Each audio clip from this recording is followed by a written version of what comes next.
Well, the summer heat has made it to Mississippi, and the real estate market, well, it's been hot for a while now. And what does being in the summer? What does that mean? Can you buy a house? Can you still buy one? And if so, what is it going to take to make that happen? Well, that's what we're going to talk about in this video.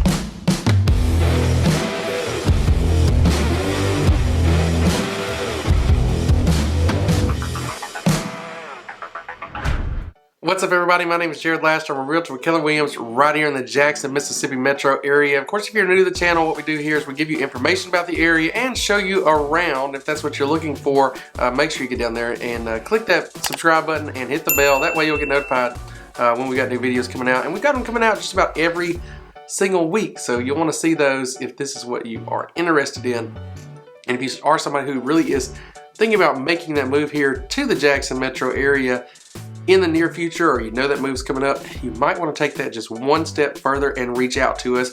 We've got people doing it just about every single day now. We love it. We cannot wait to help you make your move here to the Jackson metro. So go ahead and give us a call, text us, email us. You can DM us, or even really, y'all, you know, no matter how you get in touch with us, just as long as you do it, because we've got your back moving here to the Jackson metro, even in the crazy real estate market of summer 2021 that we are in right now. So let's get into it. Let's talk about a little bit about the current market conditions and what does it actually take to buy a house right now. If you're thinking about buying a house too, it'd be cool if you get down there, give us a like, hit that thumbs up. It'll help us get this out to more people, helps us with the YouTube algorithm, and we greatly appreciate it. So what is going on in the market right now? Where if you've been online, you've probably seen memes and jokes about the real estate market and what it takes to buy a house. And it is like that all over the country. In some places it is much worse than others. I've heard of some places in California, even Austin, Texas, Nashville, Tennessee, where it is just ridiculous if you're trying to buy a house, going $100,000 or $150,000 over list price on, you know, a $300,000 or $400,000 home. It's just crazy. And luckily, it's not quite that bad here. I'm not going to say it's not bad, but it's not quite as bad as it is in some of those other places.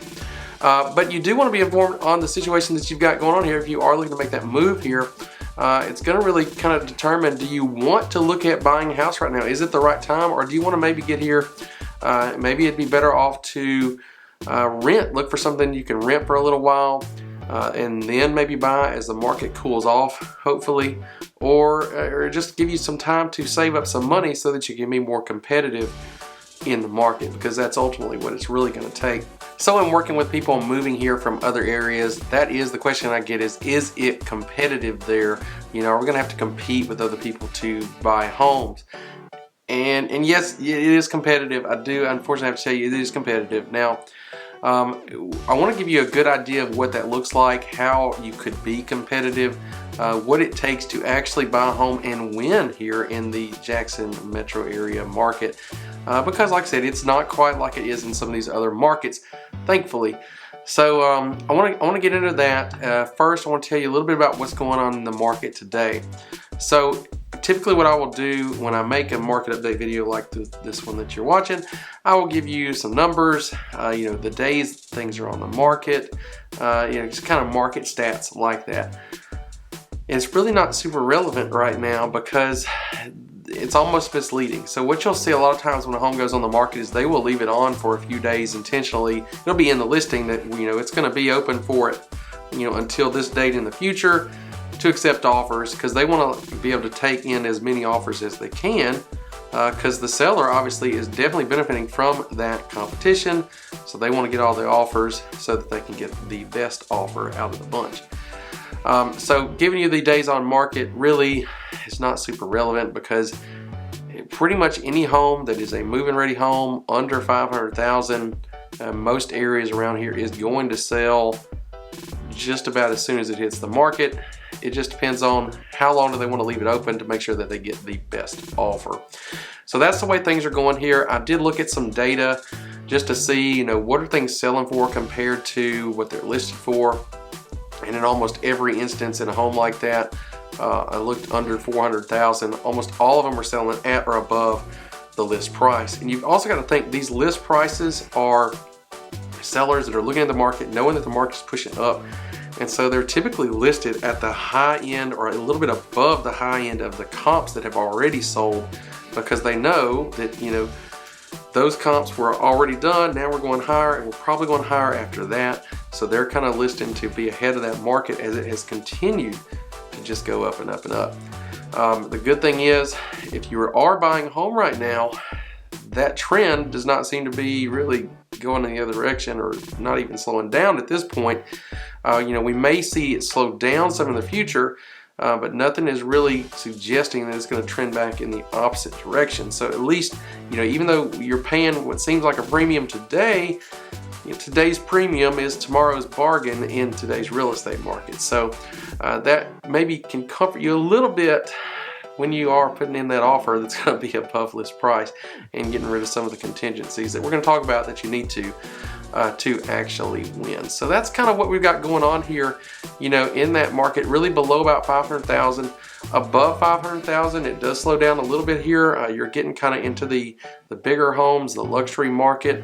You know, as you get on up to 700,000, 800,000, a million, here, those are going to be very nice, usually large properties, maybe on some land, maybe on the water, and those do not move as quickly typically, but even those have, you know, gone from taking, you know, 6 months to a year to sell, to selling in a month or even faster in some cases. So you know, it really is impacting all price points. It's just some of those higher price points that took a very long time in the past, now maybe they're not competitive like a $250,000 house if it's at $1 million, but they are selling much quicker than they used to. So it's impacting all price points really. It just depends on what that price point is to what the actual impact is today. So if you are that buyer, most of our buyers are looking in the $300,000 to $400,000 range. That's just the typical number that we've gotten from people who are relocating here from other areas, possibly like yourself. And so what you're going to want to know, what is it going to take to win an offer? And I did look at the data up to 400,000, like I said, and I saw, you know, 8,000 over, 10,000 over, even one I saw in the last week at $26,000 over the list price. So that is going to mean a few things for you that you are going to have to take into consideration. And one of those is, if you are getting a loan, you are going to have a little bit more difficult time unless you've got a good bit of cash to help supplement that loan and help you to be competitive. Now, we'll say quickly, if you do have cash, being able to come in with cash and put in an offer at an amount not contingent on an appraisal is going to help you be a lot more competitive, and you're probably going to have a lot better chance of winning on the first or second offer that you submit compared to someone who comes in on a loan. You may have to come in and submit more offers to finally get the one that they win on. If you are coming in to use a loan, whether that's a conventional loan, an FHA loan where you're putting down 3.5%, or maybe even a USDA or VA loan where you can put down 0%. And VA, of course, works anywhere. USDA is going to work geographically, and there are a lot of places here, even in the metro area, where that USDA Rural Development Loan will work. You can be in Rankin County and even the Flowood area, and that qualifies. Now, there are other qualifications, and of course you'd want to speak to a lender about that, but those options do exist where you can put 0 down on the loan, but you're still going to need money for closing costs, because in this market sellers are not paying closing costs, and definitely you're not going to be able to compete and win with your offer if you're asking the seller to pay closing costs. And that goes on to the next thing, which is the big contingency you usually have when you buy a home. You know, we will give you $250,000, and it's got to appraise for $250,000 because the bank is going to give us a loan of X amount in relation to the value. That's your loan to value. They're going to give you up to a certain amount as a portion of the value of the home. Well, if you offer $250,000 on a home and the bank, the appraiser comes out and says, well, the home's only worth $240,000, well, that extra $10,000, usually in the market 2 years ago, we would go back to the seller and say, hey, didn't appraise, you know, we're $10,000 over here, can we negotiate this, can you meet us, or can we come all the way down to that to match? And a lot of times we would go all the way down to the appraisal, because the seller knew they weren't going to sell the house over the appraisal, because anybody else coming to buy it, they're going to have the same issue. They're not going to have the cash. They're not going to put together the cash to make up the difference. So that's the way we used to do it. Now, the sellers are expecting you to pay over appraisal. Now, how much you pay over appraisal is up to you. You can completely say, hey, we'll waive it. If you've got the cash and you're confident, we're not going to be contingent on the appraisal. So if it's $10,000, if it's $15,000, we'll pay the difference to make sure we get the house. That's going to put you on a pretty close to level playing field with cash. Maybe not quite, but a lot better if you can do that. The bad thing there is obviously that's open-ended. You know, you may put that offer in at $250, and what if an appraiser thinks it's only worth $220? Do you have $30,000? That's an extreme example, but you don't know. You know, it does come down to that appraiser's opinion based on the data that they can find. And sometimes, you know, I personally have not agreed with what the appraiser has come up with. So that's kind of a risky way to go about it. What we will typically try to do, unless you are just completely confident you've got the cash and you think it'll appraise at the right amount, we'll say we'll pay up to however much you're comfortable doing over the appraised value. So it could be, we'll pay up to $5,000 over the appraised value, not to exceed whatever that contract price is. In this example, we'll pay up to $5,000 over. If the house does not appraise, up to the $250,000 that we originally offered. So that, you know, if it appraises at $248,000, you're not going to now pay $5,000 over. You're going to cap it at that $250,000. So we're doing that to win. That is becoming more difficult though, just because there are people that have cash that are just coming in full cash, or they have enough cash to waive that appraisal contingency completely. So it is a difficult market for sure to buy in. And so if you're coming in, really, I would say if you are looking in an area where you can buy and you've got USDA eligibility and your income, you completely qualify for USDA, meaning you don't have to put down anything. Or if you're a VA buyer, if you're a veteran, you can do that. Obviously, you have to be a veteran to do VA. But if you can do that, you can come in. You're going to need roughly $5,000 to $6,000, I would say, to budget for closing costs. It may not be quite that high. It may not be quite the $6,000, but you don't want to budget for less and not have it. But just say you're going to need about $6,000 for that. And then if you're not putting anything down, you're probably going to need another $5,000 or $6,000 at least to be able to pay over appraisal to win. And in a lot of instances, that is not getting it done here anymore. So you may need even more than that. So all that coming together is going to help you make the decision. Is it a good time for you to buy?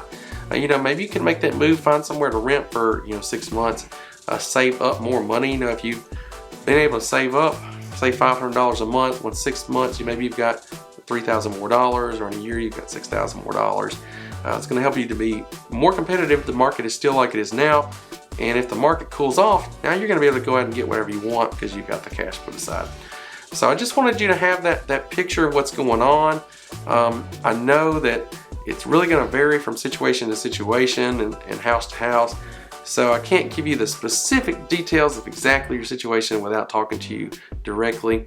And so if this information helped you, again, we'd love it if you hit the like button, hit the subscribe, click the bell. We're doing a lot more videos where we're actually taking you out and showing you around the area and giving you a lot of information about the area, not so much just this home buying process here.